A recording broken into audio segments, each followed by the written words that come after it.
자, 우리는 이제 2025년을 이제 3일 앞두고 있습니다. 3일 남았습니다.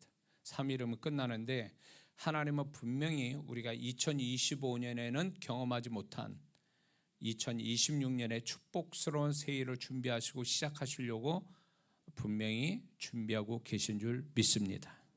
그러나 하나님이 예비하신 새로운 축복된 시작을 경험하려면 반드시 직전에 새해에 걸맞는 우리 존재 상태가 좋은 모습으로 준비되어야 한다는 것이 전제가 있습니다.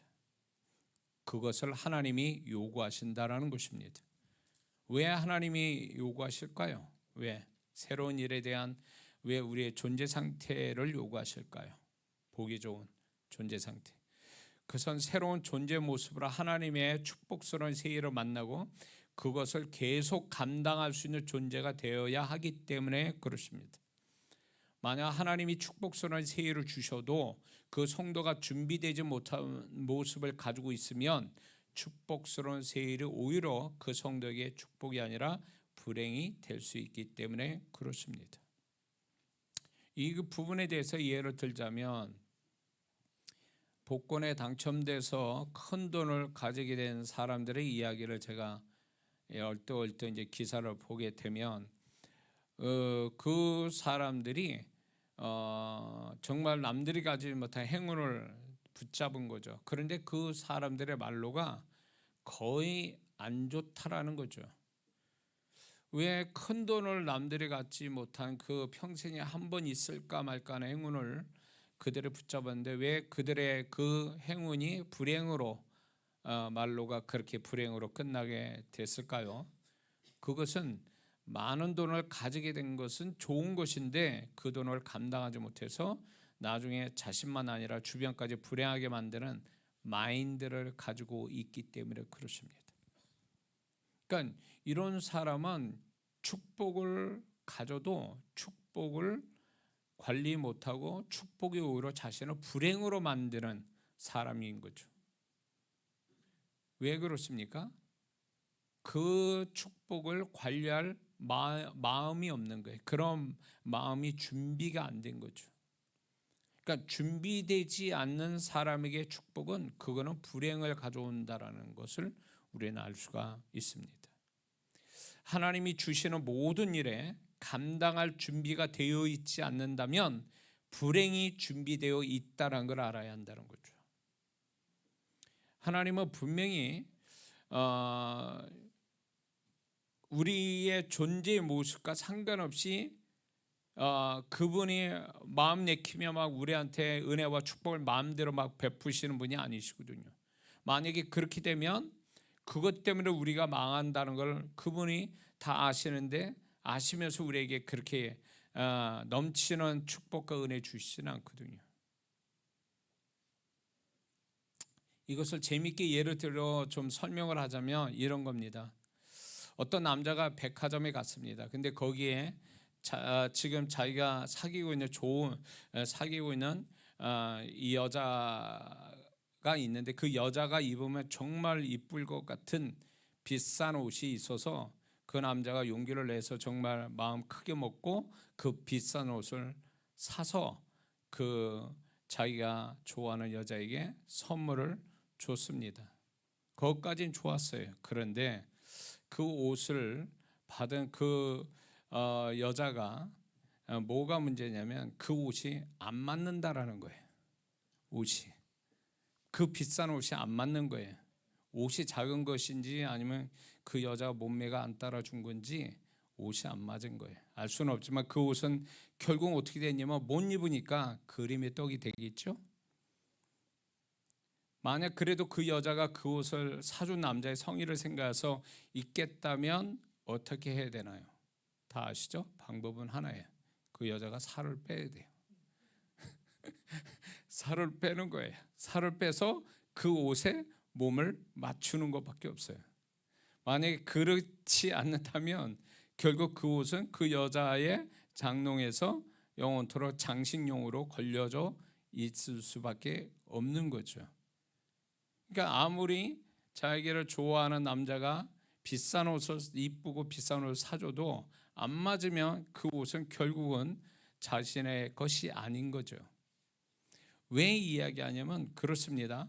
우리가 하나님이 우리에게 어떤 축복을 주시려고 해도 그 사람이 준비가 되지 않으면, 그거를 받을 자격이 안 된다면 하나님은 주실 수 없고, 주신다 해도 그 사람은 그 축복을 감당을 못해서 다 흘려버리거나 그 축복이 오히려 그 사람에게 불행으로 만들어질 수 있기 때문에, 이 하나님은 결코, 인격적인 하나님이 결코 그런 모습 보자고 우리에게 축복 주신 분은 절대 아니거든요. 우리가 만약 하나님이 우리 위해 축복선 세일을 시작하시려고 해도 내가 준비되지 않으면, 하나님이 원하시는 모습으로 준비되기까지는 그 하나님의 축복스러운 새로운 시작은 유보되고 연기됩니다. 어느 성도가 왜 나는 하나님의 세일을 경험하지 못하냐고 말한다면 답은 이겁니다. 하나님의 세일을 만날 만하게 아직 준비되지 못하고 하나님의 축복스러운 세일을 만나기 직전의 모습이 형편없기 때문이라는 겁니다. 우리는, 세상은요, 준비 안 된 상태에서도 행운이 와서 그거 가지고 뭐 잘 먹고 잘 사는 사람도 있긴 있어요. 자기가 어떻게 운이 좋아서, 아니면 자기의 노력으로든 뭐든 그래 해서 뭔가 남들이 가지지 못한 걸 가져가지고 그거 가지고 사는 사람도 있어요. 그런데 예수 믿는 사람의 모든 거는 하나님이 주관하고 계시기 때문에 하나님의 허락 없이는 모든 게 그 사람에게 이루어질 수 있는 게 없어요. 하나님의 허락이 돼야 모든 게, 그 허락 안에서 모든 게 이루어지는데, 내가 원한다고 그래서 하나님이 그분이 내 마음대로 뭔가 얻어지고 이런 게 아니라 하나님이 허락하셔야 된다는 거예요. 하나님이 허락하셔야 되고, 하나님이 나를 축복하신다면 그만한 축복받을 만한 존재가 된 상태에서 축복하시지, 준비가 안 된 성도에게 축복하신 하나님은 없거든요. 그런 하나님은 아니시거든요. 근데 많은 성도분들은 내가 준비되지 않은 상태에서도 얼마든지 하나님 나를 축복하신다 생각해요. 그리고 간혹가다 어떤 성도는 기도만 하면 된다고 생각해요. 근데 기도만 해. 기도 끝나면 사람이 형편없어. 교회 생활도 엉망이야. 성도들하고 사이가 안 좋아. 죄도 마음대로 막죠. 기도만 잘해. 나머지는 엉망이야. 그러면 이런 성도를 하나님이 정말 기도한다고 그 사람 기도한 대로 다 응답하실 것 같습니까? 우리가 옛날에 오래전에 이렇게 메시지를 가르친 분들이 있긴 있었어요. 뭔 짓을 해도 괜찮아. 기도 열심히 하고 금식하면 하나님 다 들어주신다. 이런 식으로 기도 만사형통, 기도로 뭔가 다 이룰 것처럼 그렇게 얘기하는 잘못된 사역자들, 메신저들이 있었단 말이에요. 하나님은 귀신이 아니에요. 그분은 인격적인 분이기 때문에 내가 형편없는 데서 마음껏 내 이상으로 축복을 주신 하나님이 아니란 말이에요. 그런데 간혹가다 어떤 성도는 기도만 잘해. 기도만 열심히 하고 기도만 잘해. 기도 끝나면 형편없어. 사람이 인격이고 삶의 모습이고 어떤 관계성에서 다 문제가 있어요. 그러면 그 사람이 기도 충분히 응답받고 살 것 같습니까? 설령 하나님이 주신 게 아니라 그 사람이 기도대로 뭔가 됐다 해도 그 사람은 그거를 자신의 축복과 누군가를 위해, 하나님과 누군가를 위해서 축복으로 사용되는 게 아니라 그 사람 그것 때문에 망할 수 있다는 것. 제가 여지껏 신앙생활하면서 이런 사람을 한둘을 본 게 아니에요. 이 사람은 차라리 가룟유다처럼 예수님이 차라리 가룟유다 너는 태어나지 않았으면 좋을 뻔했다라는 말씀처럼 이 성도는 차라리 기도 응답 안 받았으면 참 좋았을 사람인데, 기도 응답 받는다고 기도 응답 본인이 어떻게인지 모르지만 자기는 기도대로 됐다고 아주 그거 가지고 사람이 망가져지는 사람이 한둘이 아닌 거죠. 그것 때문에 죄 짓고 그것 때문에 더 하나님을 멀리 떠나고 그것 때문에 잘못된 성도들을 볼 때마다 가슴 아픈 거죠. 신앙을 잘못 알고 있는 거예요. 하나님을 잘못 알고 있는 거죠. 하나님은 자격 없는 사람에게 자격에 넘치는 축복을 주신 적은 절대 없습니다. 어떤 사람이 이렇게 얘기해요. 난 기도해서 응답받았습니다. 그게 정말 응답일까요? 자기가 응답받았다고 착각하거나 아니면 속이거나 아니면 자기가 다 노력해서 뭔가 된 걸 가지고 하나님께 기도 응답받았다고 헛소리하거나 그런 성도일 수 있다라는 거예요. 하나님은 절대로 인격이 안 되고 신앙도 안 된 사람을 그 사람에게 막 넘치게 주셨다면 그건 귀신이 그랬을지 몰라요. 그 사람을 잡으려고. 하나님은 그런 분이 아니에요. 제가 여지껏 50년 넘게 섬긴 그 하나님은 절대로 그런 적이 없었어요. 저도 자격이 안 되니까 목사하면서 자격이 안 되니까 오랫동안 저를 기다리게 하시고 연단시키고 훈련시키고 정결하게 하게 하시고 그러고 나서 주셨거든요. 그런데 하나님께 소위 세상 말로 이쁜 짓도 안 하는데 기도만 했다고 그 사람이 뭐가 된다면 그거는 잘못된 신앙이죠. 하나님이 원하는 신앙이 아니죠. 교회 안 다니면서 축복받았다? 이건 잘못된 신앙 아니에요? 교회 생활도 안 하면서 무슨 근거로 하나님이 그 사람을 축복하셨다라는 거예요. 많은 성도들을 제가 가만히 보면 자기가 다 만들어 놓고 하나님이 하셨다고 그래요. 그리고 이 사람이 인격이 잘못된데도 이 사람이 뭔가 하나님께 뭘 했다고 그래서 그거 치명적으로 잘못된 그 모습이 있음에도 불구하고 자기가 뭐 하나를 하나님께 뭐 했다고 그거 가지고 나를 축복하셨다고 얘기하는데 다 거짓말이에요. 안 믿습니다. 하나님은 얼마나 인격적인 분인데 그렇게 한 가지만 떨렁 보고 그거 나머지는 9가지 다 엉망인데 한 가지만 딱 보고 하나님이 그 사람 말대로 응답하신다고요? 절대 그런 하나님 아닙니다.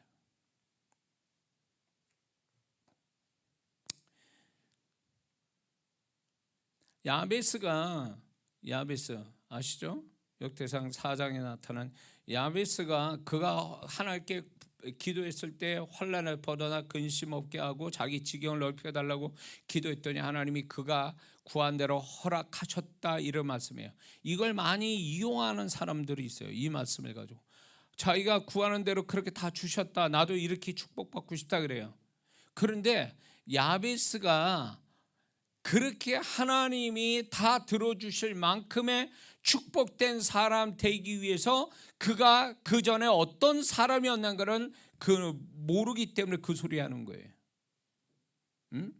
그가 고통 가운데서 얼마나 하나님을 찾는 자가 됐고 그가 얼마나 하나님이 정말 그 마음의 중심을 보시고 그때 당시에 육신력을 치우친 세상 사람 속에서도 영적으로 살려고 하는 그 야베스, 고통 가운데서도 영적으로 살려고 하는 그 하나님이 기뻐하는 모습을 가지고 있었기 때문에 그리고 그를 축복해도 그는 절대로 딴짓을 안 할 거를 하나님이 아셨기 때문에 축복을 그가 말한 대로 다 기도 응답해 준 거지 다 한 가지 기도만 해서 하나님이 축복하신 게 결코 아니라는 걸 아셔야 됩니다.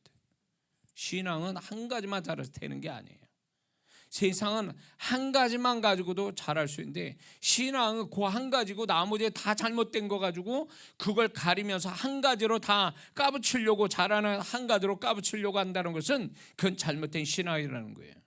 신앙이 좋아지면 좋아져서 어떻게 하냐? 점점 그 사람의 잘못된 것이 그분 앞에서 드러나고 그런 것들을 하나하나 버려가면서 좀 더 그 예수님을 닮아가는 온전해지는 그게 진짜 하나님의 바라시는 존재고 그게 신앙이지 여전히 신앙사 오래 했는데 나아지는 건 하나도 없어. 하나님 앞에 딴짓거리 하면서도 그런 거는 가리고 오직 하나님께 한두 가지 하는 거 잘한 걸 가지고 하나님께 명함 내밀면서 그 축복해 달라고 한다는 것은 이건 하나님을 잘못 알고 있는 거예요. 이런 신앙은.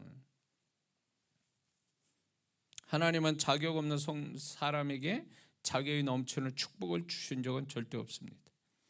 만약 하나님이 자격 없는 자에게 자격 이상으로 축복을 주신다면 오히려 그가 더 망하는 자가 된다는 것을 하나님 너무나 잘 알고 계십니다. 그런데 하나님의 축복스러운 새인, 새로운 시작을 만나기 전에 우리가 알아야 할 또 하나의 문제는 뭐냐면 우리의 잘됨을 시기하는 사단이 역사에서 하나님의 축복스러운 새일을 만나기 직전에 여러 가지 방법으로 축복스러운 하나님의 새일을 준비하지 못하게 하기 때문에 반드시 이것을 분별해서 이겨야 한다라는 것입니다.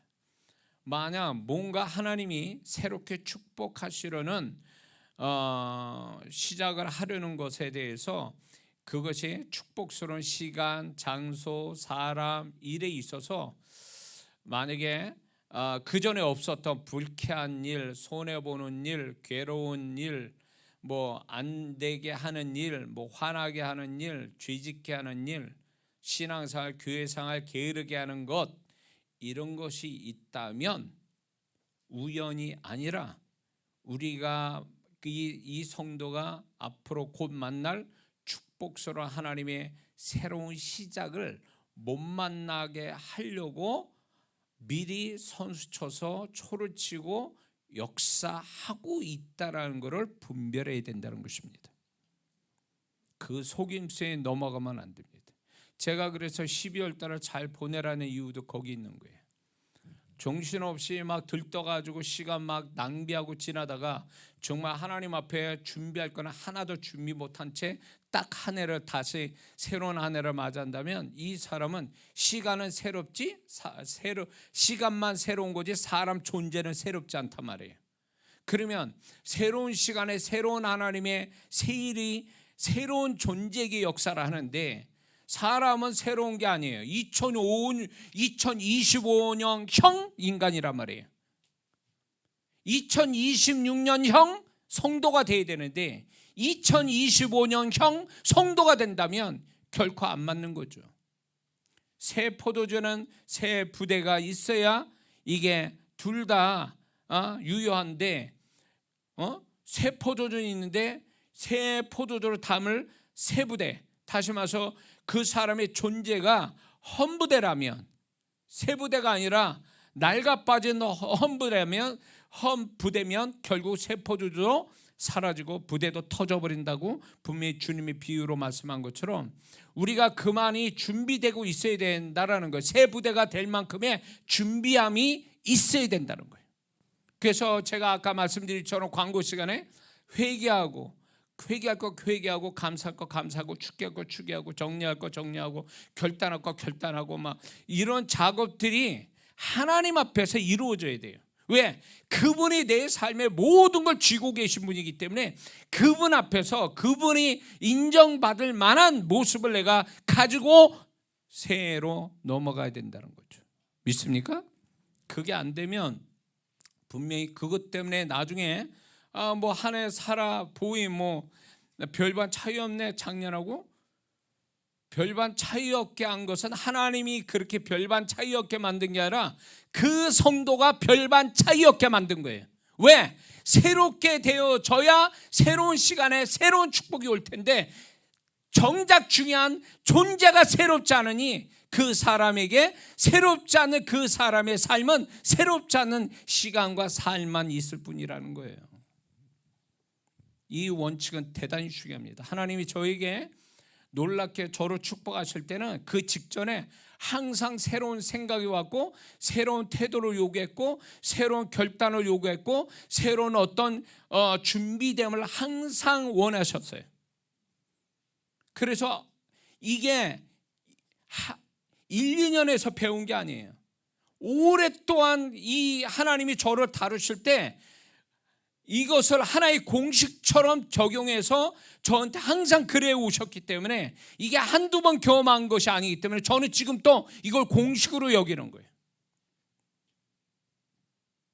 그렇기 때문에 하나님께 기대를 합니다. 하나님, 제가 준비를 충분히 할게요. 이제 새로운 그분의 하신 일을 저한테 알려주세요. 제가 뭘 어떻게 준비해야 되고 내가 어떻게 될지 가르쳐주세요. 이게 이제 저의 기도 제목이 되는 거죠. 그럼 틀림없어요. 과거에 경험하지 못한 오늘 이 본문의 말씀처럼 그분은 항상 새 일을 행하시거든요. 옛적 일을 기억하지 마라.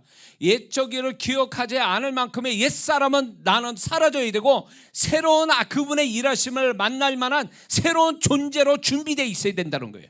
그래야 광야의 길을 내시고 사막의 강을 내시는 그분을 만나게 된다는 거예요. 그렇지 않다면 그 사람은 사막 그대로예요. 지나봐야 사막은 사막으로 끝나는 거지. 거기에 무슨 사막에 강을 내며 광야의 길을 어떻게 내시냐 말이에요. 광야는 광야고 사막은 사막이지. 근데 광야에서 길을 내는 걸 보시고 아스팔트 깔리듯이, 그리고 사막에, 물 없는 사막에 강이 흐르게 될 정도의 그 사건을 본 자는 세 사람만 가능하다는 거예요. 옛사람이 아니고. 옛적이를 기억하지 마라. 기억하지 마라. 사람의 존재는요, 어떤 행위에 있는 게 아니라 그 사람이 뭘 생각하고 있는가에 따라 그 사람이 새 사람인지 옛 사람인지 구분되게 하거든요. 근데 우리는 자꾸 옛 것을 찾고 있고, 자꾸 그거를 붙잡고 있고, 뭐 내가 원하든 원치 않든 거기에 매달려 있고, 하나 이게 이렇게 새로운 시간에 또 하나님이 새로운 일을 만날 만한 준비가 안 됐다면 이 사람은 자기가 자기 스스로 자기 인생의 손해로 보게 하는 거예요. 하나님은 그렇게 하신다는데 내가 왜 그 교훈 못할까? 그저 그런 날들로 내가 살아간다면 그거는 자기 책임이지 주님의 책임이 아니에요. 그분이 그렇게 만드신 게 아니에요. 내가 그 삶을 그렇게 내가 만든 거라고. 그저 그렇게. 왜? 그저 그렇게 그런 존재로 새로운 시간을 만났으니까. 세상 사람은 새로운 시간이면 새로운 일이 그냥 올 것처럼 생각하지만 그거는 그 사람들의 희망사항이고 그 사람들의 착각일 뿐이에요. 예수 믿는 사람은 그렇게 해서 내가 그렇게 생각한다 해서 그렇게 오는 게 아니에요. 그만한 준비됨이 있어야지. 그만한 준비됨이.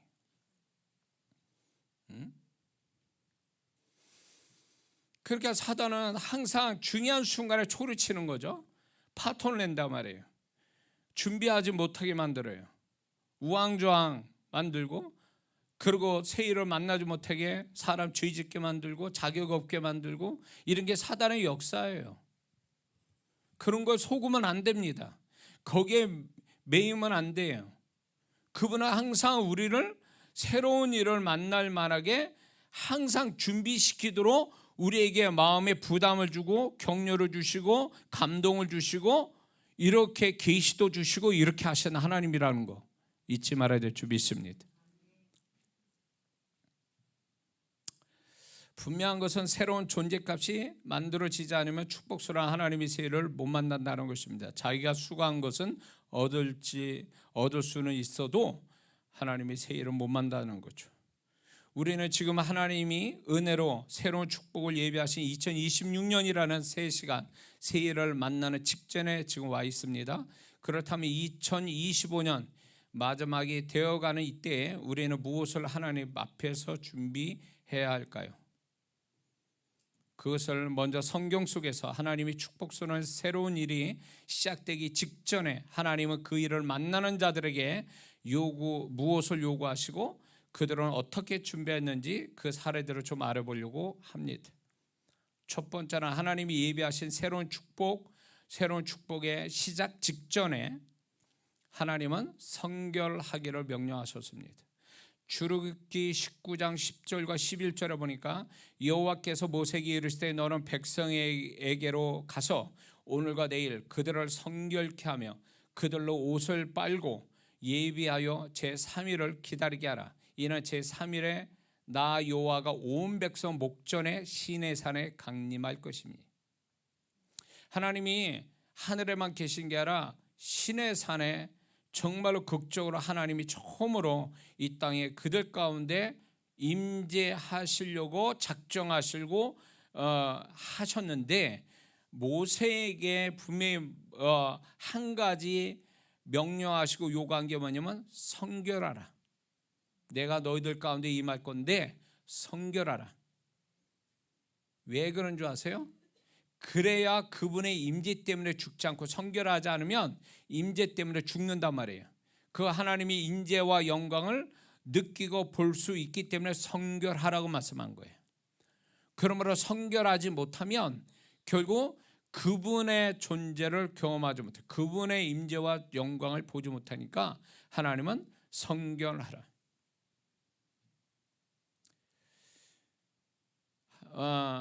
하나님 앞에 성결을 준비하지 못하면 그들은 반드시 그분의 거룩함 때문에 죽을 것을 하나님 아셨기 때문에 성결을 요구합니다. 그것처럼 우리도 그분의 존재를 경험하고 그분의 임재를 경험하려면 먼저 그분 앞에서 성결함을 가져야 한다는 것입니다. 그래서 하나님이 가까이 계셔서 뭔가 그 사람한테 뭘 해주시는 그 하나님 보려면 전제 조건이 성결함이에요. 또 한 군데 보겠습니다. 여호수아 3장 5절을 보니까 여호수아가 또 백성에게 이르되 너희는 스스로 성결케 하라. 여호와께서 내일 너희 가운데 기사를 행하시리라. 이게 어느 때 얘기한 거냐면 이 말씀을 하신 것이 하나님은 이스라엘 백성이 요단강을 건너서 요단강을 배로 타고 건너는 게 아니라 요단강이 물이 갈라지면서 걸어서 건너가는 기적을 주시는데 그 기적을 경험할 이스라엘 백성에게 먼저 성결을 하나님이 요구하셨다는 겁니다. 그래서 그들이 성결하였을 때 결국 광야 2세대는 홍수로 범람한 요단강을 걸어서 건너가게 됩니다. 하나님의 기적의 역사는 성결이 전제 조건을 하고 있습니다.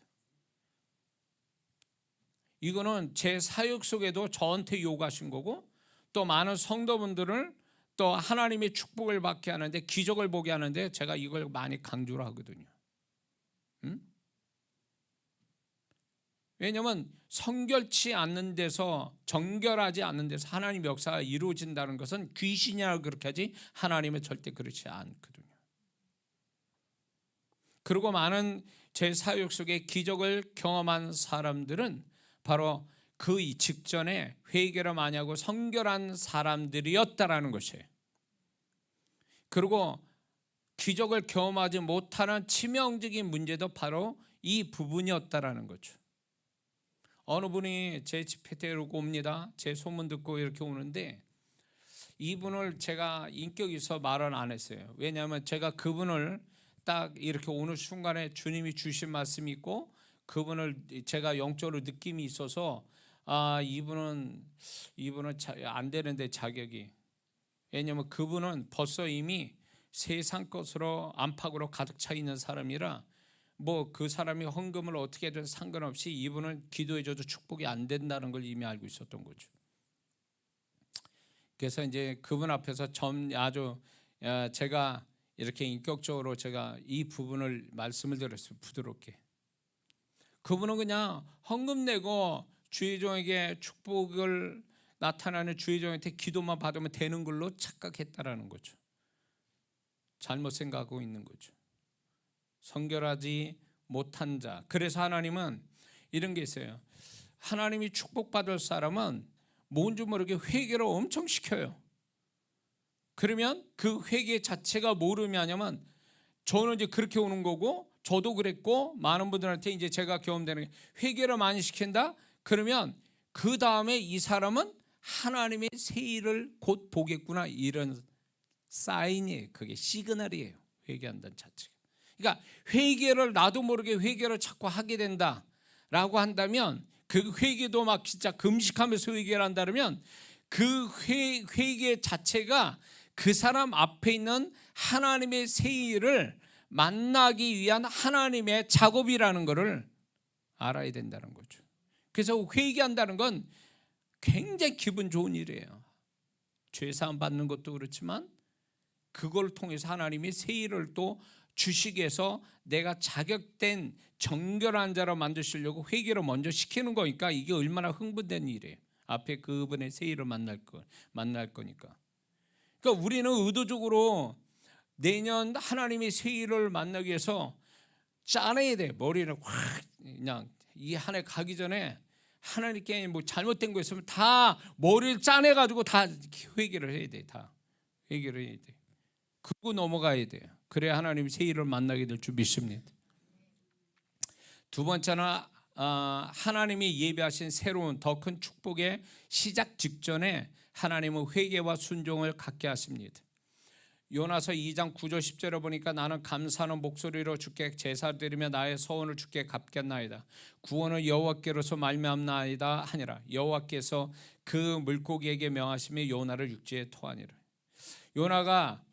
요나가 사실은 불순종해서 딴 데로 가버리죠. 다시스로 가는 배를 탔을 때 그의 삶은 하나님의 의도와 상관없이 가니까 그는 자기 스스로 불행을 불러들였죠. 그런데 물고기 뱃속에 들어와서 그는 결국은 이제 하나님께 회개하고 하나님 앞에 순종할 걸, 명령한 걸 순종하기를 결단하니까 하나님은 요나는 죽지 않게 되고 요나는 언어의 능력을 갖게 됐고 하나님의 큰 뜻을 이루게 되고 니느웨 사람을 살리게 되죠. 이게요, 결국 요나가 회개하고 순종한 이 결과가 어마어마하게 나타났잖아요. 지금 이거예요. 그러니까 하나님이 우리에게 뭔가 더 큰 일을 행하게 하시기 위해서 회개를 시키고 우리가 뭔가 하나님이 원하시는 것에 순종을 하게 하기를 하는데, 순종하게 되면 하나님이 그 앞에 그 사람도 생각지 못한 새 일을 만나게 되는 거죠. 요나가 언제 알았습니까? 이렇게 될 줄을 생각 못했죠. 요나는 결국은 하나님께 서원 갖겠다고 회개하고 순종하는 마음만 가지고 움직였을 뿐인데 그 다음은 하나님이 다 하셨잖아요. 그 새 일을. 그렇습니다. 우리는 우리가 모든 걸 다 하라고 하나님이 우리를 등 떠밀리는 게 아니라 내가 그분이 원하는 존재의 모습으로 준비만 되면 나머지는 그분이 다 하신다는 거죠. 믿습니까? 그게 우리한테 있어야 돼요. 자, 그리고 세 번째는 믿음으로 하나님을 높이는 예배를 드릴 때 하나님의 축복선언 세일이 시작됩니다. 열왕기상 18장 37절 38절을 보니까 여호와여 내게 응답하소서, 갈멜산에서 엘리야가 얘기하는 겁니다. 하나님 앞에 내게 응답하소서, 이 백성으로 주 여호와는 하나님이신 것과 주는 그들의 마음을 돌이키게 하시는 것을 알게 하옵소서 하며 이에 여호와의 불이 내려와 번제물과 나무와 돌과 흙을 태우고 또 도랑에 물을 핥은지라. 이 엘리야가 바알 아세라 선지자 85명과 상대했을 때 하나님께서 그 제사를 받으시고, 그래서 결국은 엘리야가 그들을 850명을 죽일 능력을 갖게 됐고, 또 그가 기도함으로 이스라엘 3년 반 동안 비가 오지 않는 이스라엘 땅에 비가 오게 만들었다는 거죠. 전제가 뭡니까? 하나님을 높이는 예배가 먼저 있었다는 거예요. 이게 대단히 중요해요. 하나님 앞에 예배를 드리지 않는 성도는 이미 신앙의 기본을 버린 자와 똑같거든요. 제가 과거에 하나님이 저에게 능력 주시고 막 이런저런 능력 주실 때 많은 분들이 찾아오고 전화하고 막 이렇게 저렇게 그래서 저는 주님의 마음으로 그렇게 해드려서 많이 하나님의 능력이 나타났단 말이에요. 그분들에게 축복이 됐는데 결국에 가보니까 그 하나님의 축복이 원상태로 다시 돌아오는 것을 자주 목격하게 돼요. 다시 전화 오는 거예요. 목사님 다시 또 안 좋게 됐습니다 이러는 거예요. 근데 이제 제가 그 처음에 몰라서 원인이 뭔지를 모르겠어요. 여러 가지 원인이 있는데 그 중에 하나니까 제가 교회를 나갔습니까? 예배 드렸습니까? 헌금했습니까? 그러면 그런 걸 안 하는 거예요.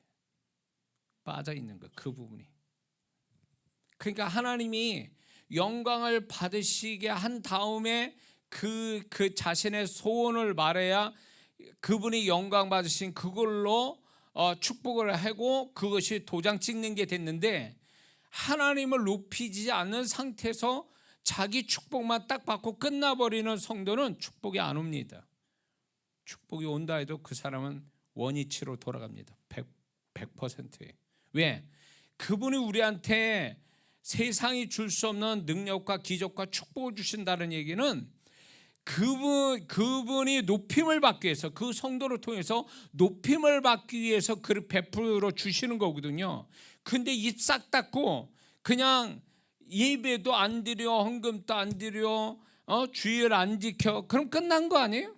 하나님 영광을 가리는 거잖아요. 하나님께 영광 안 돌리겠다 작정한 거잖아요. 그러면 하나님은 결국 그걸 통해서 영광 받기를 원하시는데 영광 돌리지 않으니까 끝난 거죠. 더 이상 문둥병 가다가 고침받은 9명이 다시 말씀을 가만히 보면 그 9명은 다시 원위치 돌아갔다는 걸 암시하고 있거든요. 그렇습니다. 제 사역 속에서도 이런 게 있습니다. 그러므로 이런 게 있습니다. 하나님을 높이는 게 먼저예요. 내 사정과 내 축복을 받는 게 먼저가 아니라 하나님을 높이는 것이 그 사람의 하나님의 새 일이 계속 진행되게 만들고 사단이 역사하지 못하게 도장 찍는 것이 된다는 걸 잊지 말아야 될 줄 믿습니다. 하나님을 높이지 않는다? 우리가 아무것도 없어도 심지어는 내가 불행한 가운데서도 하나님을 높이면 하나님이 정말 그 영혼을 안타까워하면서 감동받으면서 축복하시는데 하물며 하나님이 베풀어 주신 거에 대해서 하나님을 안 높인다는 건 겁이 없는 거예요. 이 성도는 하나님을 아직 몰라서 그러는 거예요. 몰라서. 예? 심지어는 어떤 분들이 있었냐면 제가 사역을 하고 있는데 이 설교 말씀을 듣고 은혜를 받고 하나님을 또 높이고 찬양을 높이고 뭐 이래야 되는데 제가 헌금 가지고 기도할 때 그때 들어와 있어요. 그리고 기도받으면 가버려. 하나님께 시간마저 그 시간마저도 못 드리는 거예요. 이런 성도가 무슨 축복이 되겠습니까?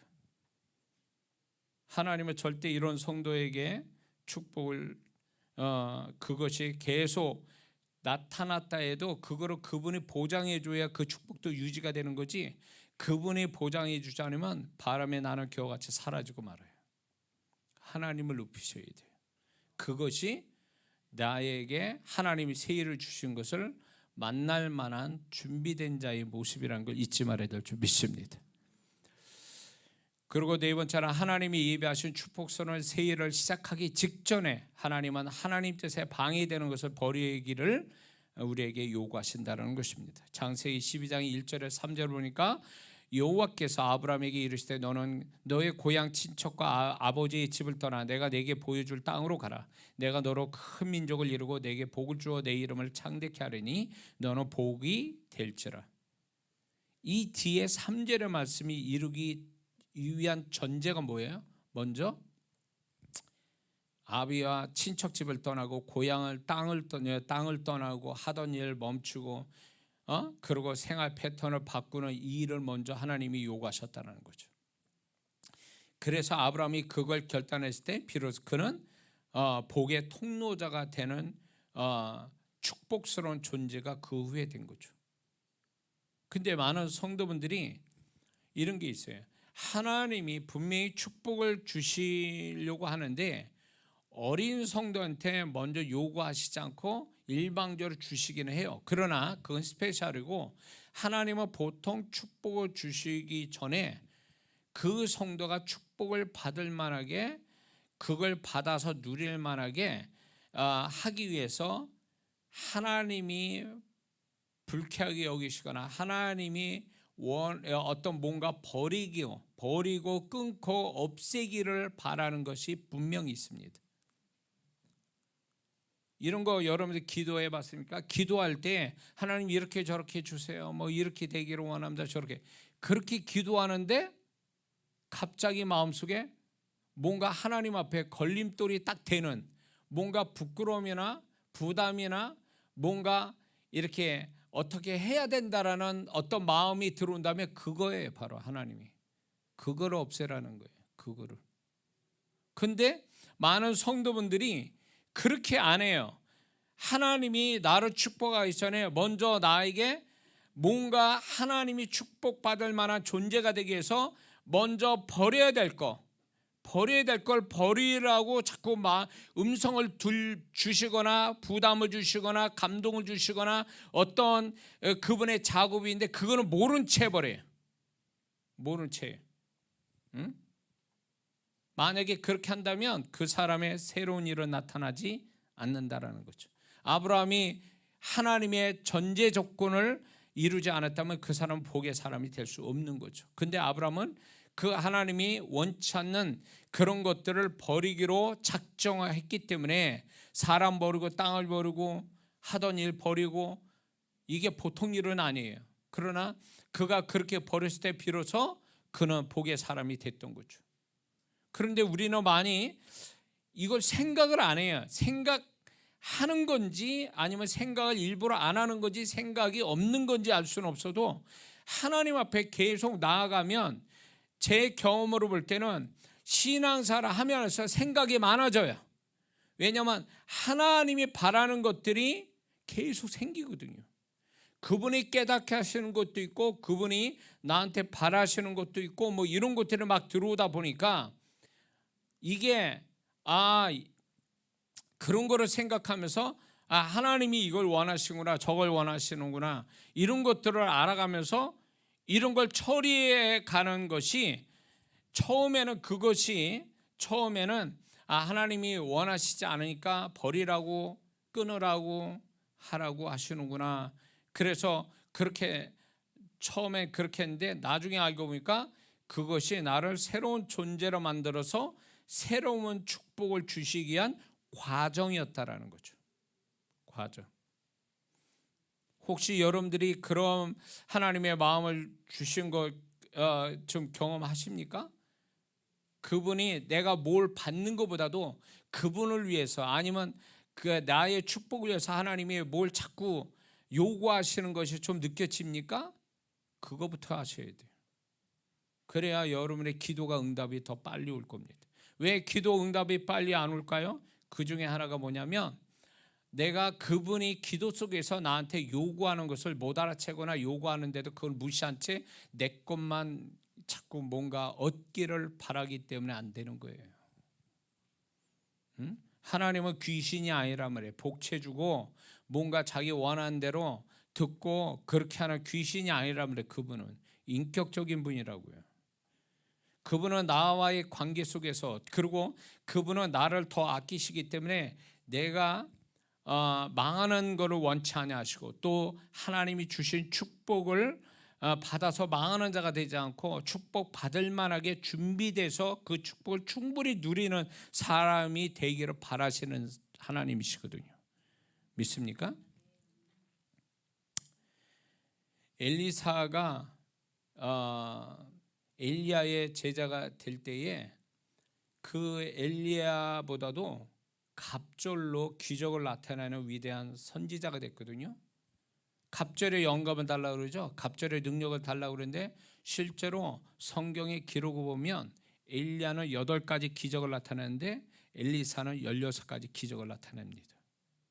그런 사람이 되기 위해서 전제 조건이 뭔지 아세요? 이런 겁니다. 열왕기상 19장 19절에서 21절을 보니까 엘리야가 거기 떠나 사밧의 아들 엘리사를 만나니 저가 12결이, 그러니까 2마리 하나씩 이렇게 12결이 소를 앞세우고 밭을 가는데 자기는 12째 결이와 함께 있더라. 엘리야가 그리로 건너가서 겉옷을 그 위에 던졌더니 자기 소를 버리고 엘리야에게로 달려가서 이르되 청컨대 나로 내 부모와 입맞추게 하소서. 그리한 후에 내가 당신을 따르리이다. 엘리야가 저에게 이르되 돌아가라. 내가 내게 어떻게 행하겠느냐 하니라. 엘리사가 저를 떠나 돌아가서 소 한 겨리를 취하여 잡고 2마리 잡았다는 거예요. 잡고 소의 기구로 불살아 그 고기를 삶아 백성들에게 주어 먹게 하고 일어나 가서 엘리야를 쫓으며 수종 들었더라. 그러니까 엘리사가 위대한 엘리야보다 위대한 선지자가 될 수 있었던 전제 조건이 뭐냐면 버릴 것을 버렸다라는 거예요. 안 버려도 되는 건데 버렸잖아요. 자기 생업을 버렸잖아요. 대가를 치루었잖아요. 그 대가를 치른 결과가 엘리야보다 더 뛰어난 선지자가 되게 한 거죠. 예수님의 제자로 보세요. 마태복음 4장 18절에서 20절을 보면 갈릴리 해변에 다니시다가 2 형제 곧 베드로라는 시몬과 그 형제 안드레가 바다에 금을 던지는 거 보시니 저희는 어부라 말씀하실 때 나를 따라오너라 내가 너희를 사람을 낚는 어부가 되게 하리라 하시니 저희가 곧 금으로 버려두고 예수를 쫓으니라. 예수님의 제자가 되기 위해서 그들의 전제 조건이 뭐였냐면 버렸다는 거예요. 생업을 버리고 처자식을 버렸다. 베드로 같은 경우에는 처자식이 있었단 말이에요. 근데 처자식도 버리고 예수님을 따른 대가가 결국 뭡니까? 위대한, 남들이 가지지 못한 영광스러운 신분을 갖게 됐죠. 그리고 예수님의 제자로서 놀라운 능력도 갖게 됐죠. 새로운 인생을 또 살게 됐죠. 이런 대가를 치르고 버리는 데 있어서 그것 때문에 그들은 정말로 자기들도 생각하지 못한 새 일을 만나게 되는 거죠. 그러니까 저절로 뭔가 큰 일이 뭐 나한테 지금 있는 상태에서 아무것도 없는 데서 저절로 뭐 크게 막 이렇게 오는 거로 꿈꾼다면 버리세요. 그거는 절대 그런 일 안 생깁니다. 이런 게 있습니다. 하나님 앞에 더 큰 거를 얻기를 원한 사람이면 하나님께 그것만큼 버리는 자가 먼저 돼야 돼요. 버리는 것 없이 마땅히 버려야 될 것을 버리고 마땅히 버리지 않아도 될 것도 주를 위해서 버린다면 그 사람은 큰 걸 얻을 만한 자격이 돼요. 그러나 버리지 않는 상태에서 뭔가를 큰 것만을 막 하나님이 뭐 복의 하나님이 모든 걸 다 주실 것처럼 생각해서 그거를 말한다면 이 사람은 얻을 게 못 얻는다는 거죠. 왜? 버릴 거를 버리지 않으니까. 응?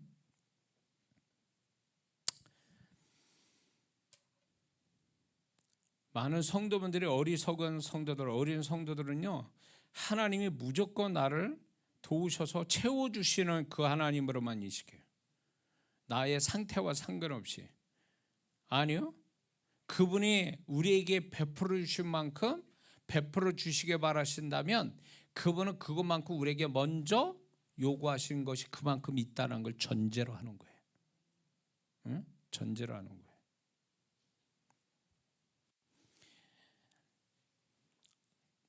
마지막 5번째, 하나님이 예비하신 축복선을 세일을 시작하기 직전에 하나님은 우리에게 기도를 요구하신다는 거죠.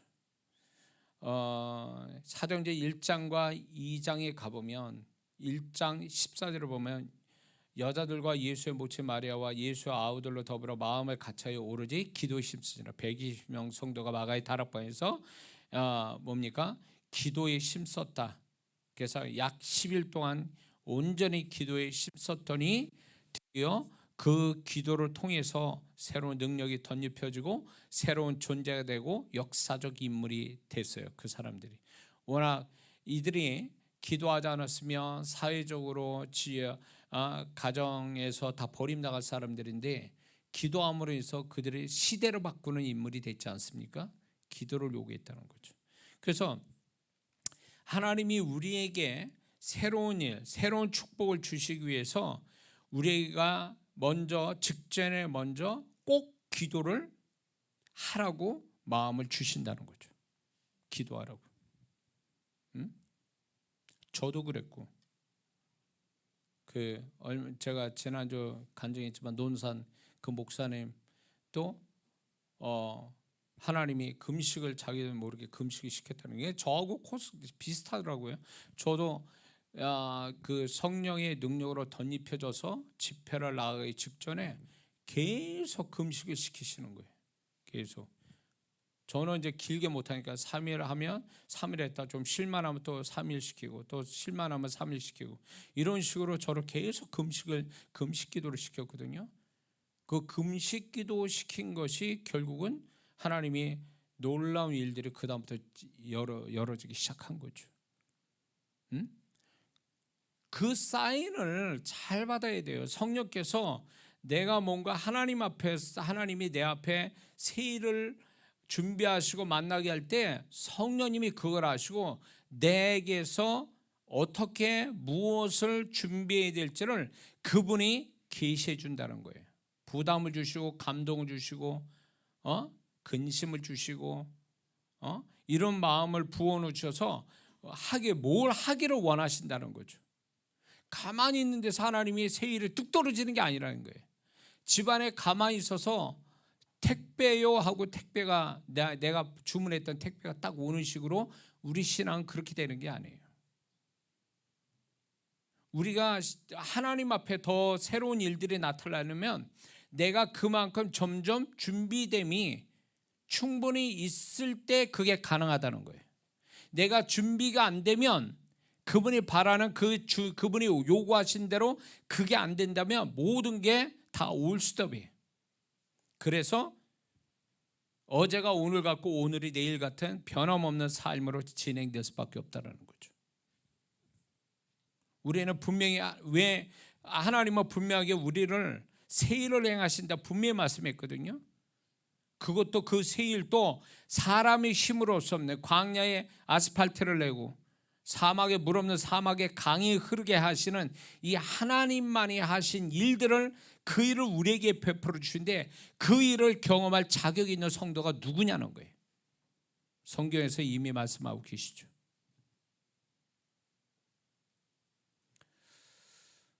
자, 결론을 맺겠습니다. 지금 여러분들은 2026년을 맞이할 만한 존재로서 준비가 되어 있는지 한번 생각해 볼 필요가 있습니다. 저나 여러분들이. 그렇지 않으면 2026년을 새로운 달력만 있고 또 하나님 예비하신 축복선을 세일을 만나기 전에는 준비가 아직 안 되었다면 그것이 무엇인지 알고 지금부터 준비가 돼야 됩니다. 그분의 축복스러운 세일은 이제 비유로 들면 이런 거죠. 재래시장 가면 흔하게 보는 좌판에 깔려있는 값싼 물건은 절대 아니라는 거죠. 그분의 세일은 분명히 우리 한계를 넘어가는 또 놀라운 일이고 귀한 일입니다. 그걸 하나님은 우리에게 베풀어 주시기를 원하신 줄 믿습니다. 저는 지금까지 제가 잘나서가 아니라 그분이 저를 통해서, 제가 하는 집회나 예배를 통해서 놀라운 기적들을 지금 계속 만들어내고 계시기 때문에 아마 내년에도 제가 충분히 준비가 되어진다면 그보다 더 놀라운 일들이, 더 사이즈가 큰 기적들이 나타날 거로 저 믿습니다. 그것이 우리 교회에서 또 나타나게 될 줄 믿습니다. 그래서 하나님은 위대하시고 그분은 우리를 정말 긍휼히 여기셔서 그분이 원하시는 일들을 마음껏 하시기 위해서 예비된 사람을 통해서 일을 하신다라는 것을 우리는 그거를 좀 우리 모두가 경험됐으면 좋겠습니다. 그래서 우리가 이제 2026년을 맞이하기 직전에 우리가 하나님 앞에 내가 자격이 될 만한 자로서의 지금 성경에 나타난 사람 같은 모습으로 우리가 준비하는 시간들을 잘 갖고 있다가 2006년을 만나면, 그래서 2026년을 정말 여러분들이 하나님께 첫 것을 잘 드리는 자라면 이 놀라운 축복들이 계속 이 한 해 내년에 살아가면서 경험될 줄을 믿습니다. 기도하겠습니다.